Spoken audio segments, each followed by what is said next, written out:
Sir, Rajya Sabha का vote बाबत साली चौधरी का कहना है कि भाई बीजेपी ने उनके वोट पर ऑब्जेक्शन लगाया था, तो वो वोट कैसे क्रॉस कर सकते हैं, ये इल्जाम बेबुनियाद है। देखिए, शैली चौधरी जी का बयान मैं भी टीवी चैनल पर देख रहा था और कल मुझसे भी बहुत से चैनल्स ने प्रतिक्रिया ली है। ये बिल्कुल सच्चाई है। राज्यसभा की जो चुनाव है, इसमें 2003 में एक अमेंडमेंट हुआ था कि कोई भी मतदाता जब अपनी वोट पोल करेगा, वो अपनी वोट अपनी पार्टी के पोलिंग एजेंट को दिखाएगा। यदि वो पोलिंग एजेंट को अपनी वोट नहीं दिखाएगा तो वो वोट वैलिड नहीं मानी जाएगी। ठीक है जी? ठीक है सर। और यदि अपनी वोट दूसरे किसी कैंडिडेट को दिखा देगा, दूसरी पार्टी के एजेंट को दिखा देगा, तब भी वो वोट वैलिड नहीं मानी जाएगी। अब कांग्रेस की तरफ से पोलिंग एजेंट कौन थे? भूपेंद्र सिंह हुड्डा जी, बी के हरिप्रसाद जी। 38 के 38 मतदाता ने इन दोनों लोगों को अपनी वोट दिखाई है। यदि ना दिखाते तो वोट पा नहीं सकते थे। शैली चौधरी जी, जहां तक मेरे को ध्यान आता है, चौथे या पांचवें नंबर पर भूपेंद्र हुड्डा जी के बाद वोट डालने के लिए आई। मैं इलेक्शन एजेंट के तौर पर मौजूद था पूरे चुनाव में, और भूपेंद्र हुड्डा जी और हमारी तरफ से गौरव गौतम जी मंत्री पोलिंग एजेंट थे उस समय। और पोलिंग एजेंट के तौर पर शैली चौधरी जी ने जाके अपनी वोट डालने के बाद भूपेंद्र हुड्डा जी को अपनी वोट दिखा दी, परंतु वो फोल्ड करते करते थोड़ी सी वोट अभी खुली थी, बेल्ट पेपर। तो हमारे पोलिंग एजेंट ने, गौरव गौतम जी ने ऑब्जेक्शन किया कि इन्होंने सीक्रेसी लीक करने का प्रयास किया। इस बात पर वहां पे हंगामा हो गया। यदि दूसरा पोलिंग एजेंट किसी बात को हंगामा करता है या बड़ा विरोध करता है, तो जो ARO है, जो वोट डलवा रहा है बैलेट बॉक्स में, वो वोट डालने नहीं देता। और शैली चौधरी जी को भी वोट डालने से रोका और 10-12-15 मिनट, एक्चुअल में टाइमिंग नहीं मेरे को ध्यान पता, इतना हंगामा हुआ हमारा। मैंने भी विरोध किया, गौरव गौतम जी ने भी किया और रणवीर गंगवा जी ने भी किया। और कांग्रेस की तरफ से आदमपुर के विधायक चंद्रशेखर ना, क्या नाम है, चंद्र प्रकाश जी, रिटायर्ड IAS, और बीबी बत्रा जी, उनके इलेक्शन एजेंट थे, वो मेरे साथ बैठे थे, उनका कैंडिडेट वहीं अंदर था।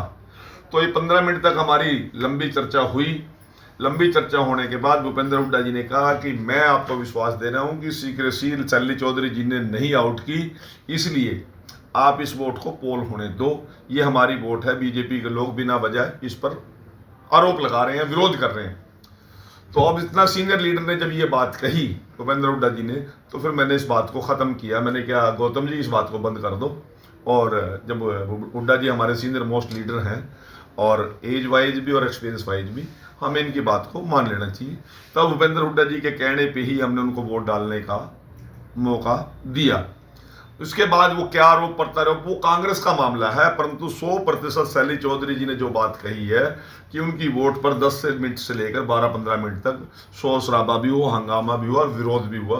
परंतु भूपेंद्र हुड्डा जी इतने सीनियर मोस्ट लीडर की वजह से हमने कहा चुनाव ठीक स्मूथली चल रहा है, तो इसमें ज़्यादा एक सम्मान भी होता है एक नेता का आपस में। तो उस नेता मैंने गौरव गौतम को कहा कि मैं आपको कह रहा हूँ इलेक्शन एजेंट के नाते वोट डालने दीजिए, और भूपेंद्र हुड्डा जी के कहने पे ही हमने उनको वोट पोल करने दिया। अब उनके आरोप प्रत्यारोप क्या चल रहे हैं, शैली चौधरी ने किसको वोट दिया, हमने तो देखा नहीं, बोलते थे भूपेंद्र हुड्डा जी ने देखा। परंतु शैली चौधरी जी का ये कहना है कि यदि मैं बीजेपी को वोट देती तो बीजेपी वाले मेरा विरोध क्यों करते। इसमें मुझे उनकी बात में दम लगता है। सर, एक राज्यसभा में जिस प्रकार से आपने बीजेपी का डंका बजाया है, जिससे बीजेपी का तो गौरव ऊपर बढ़ा है, उसमें आपकी कौशल का भी कहीं न कहीं डंका बजा है।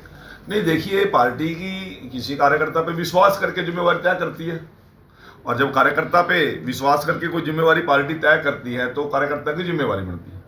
इलेक्शन एजेंट के तौर पर भी, भारतीय जनता पार्टी के प्रदेश महामंत्री के तौर पर भी, और सरकार में नायब सरकार के मंत्रिमंडल में मंत्री के तौर पर भी मेरी जिम्मेवारी जो बनती थी, मैंने पूर्णतः निभाने का प्रयास किया, निष्ठा से किया, और किसी प्रकार की कोई कमी ना रह जाए, अपना प्रयास मेरा 100% था, और मैंने अपना 100% प्रयास सिरे लगाने का काम किया। कोई कमी रही क्या रही वो अलग विषय है, परंतु हम सभी टीम वर्क में हम सभी लोग जुड़े नायब सिंह सैनी जी के नेतृत्व में, मोहनलाल बड़ौली जी के नेतृत्व में, देश के प्रधानमंत्री जी के नेतृत्व में, नीतिन नवीन जी के नेतृत्व में, मनोहर लाल जी के नेतृत्व में हमने मजबूती के साथ काम किया। सीएम साहब ने कहा कि एक बार फिर मतलब चौटाला साहब ने वोट न दे करके एक अपनी वो कांग्रेस को जिताने की। देखिए, अब मैं एक बात कहता हूँ, ये एक लंबी डिबेट पूरे प्रदेश में चल रही है। यदि मैं इस पर कुछ बोल दूंगा तब भी कोई फर्क पड़ने वाला नहीं है, और ना बोल लूंगा तब भी कोई फर्क पड़ने वाला नहीं है। वो लंबी डिबेट है, इसका निर्णय तो समय करेगा किसका क्या भूमिका रही।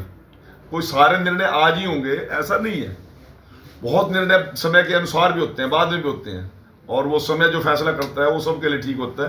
किसकी क्या भूमिका रही, किसने किसको क्या विश्वास किया, मेरी कोई जिम्मेवारी इस विषय में नहीं थी, वो जिनकी थी उनकी थी। परंतु मेरी जो भूमिका पार्टी ने और सरकार ने जो लगाई थी उसको मैंने ईमानदारी से, निष्ठा से निभाकर पार्टी के पक्ष में जो कुछ मैं कर सकता था और प्रजातंत्र को जिंदा रखने के लिए जो कुछ मैं कर सकता था, सारे प्रयास मेरे देश और समाज के हित में थे, पार्टी के और सरकार के हित में थे। सर, शहर में गैस की पैनिक बनी हुई है, इस बारे में आपका क्या कहना है? देखिए, कुछ मुद्दे स्थानीय होते हैं, कुछ मुद्दे राष्ट्रीय होते हैं और कुछ मुद्दे अंतर्राष्ट्रीय होते हैं। हमारे यहाँ से देश का तेल और गैस आयात होते हैं, उस क्षेत्र के अंदर भयंकर युद्ध है। परिस्थितियाँ केवल भारत के लिए नहीं, केवल हरियाणा के लिए और केवल नरवाना के लिए विपरीत नहीं है, पूरी दुनिया के लिए। परंतु हमारी सरकार ने पहले दिन से प्रत्येक चीज पर निगाह बनाई हुई है और बड़ी बारीकी से हर चीज को हम संभालने काम कर रहे हैं। देश के प्रधानमंत्री जी भी, हमारे मुख्यमंत्री जी भी, हमारे खाद्य आपूर्ति मंत्री भी, और हम सब प्रत्येक चीज पर निगाह हमारी बनी हुई है।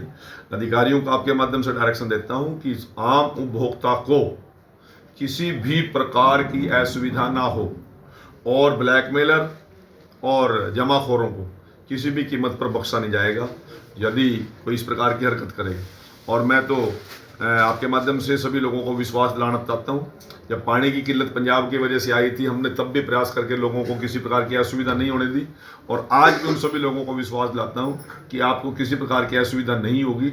यदि असुविधा होगी तो सरकार ने अपने टोल फ्री नंबर, हमारे अधिकारियों के नंबर, और मैंने भी जसवीर जी की, मेरे यहाँ का जो स्थानीय टीम नरवाना में काम देखते हैं, इनको सिर्फ इस बात के लिए तायद किया है। अभी मैं DFSC के भी अधिकारियों को बात करूँगा, और किसी नरवाना के क्या किसी भी नागरिक को कोई असुविधा नहीं होने देंगे। थैंक यू सर, 23 मार्च को नरवाना के अंदर इनेलो की भारी जनसभा होने जा रही है, और सुनैना चौटाला जी का बयान आया है कि भाजपा की उल्टी गिनती शुरू हो जाएगी 23 मार्च में, क्या कहेंगे? तब गिनती शुरू हो जाए, तुम गिन लियो फिर, और क्या दिक्कत है?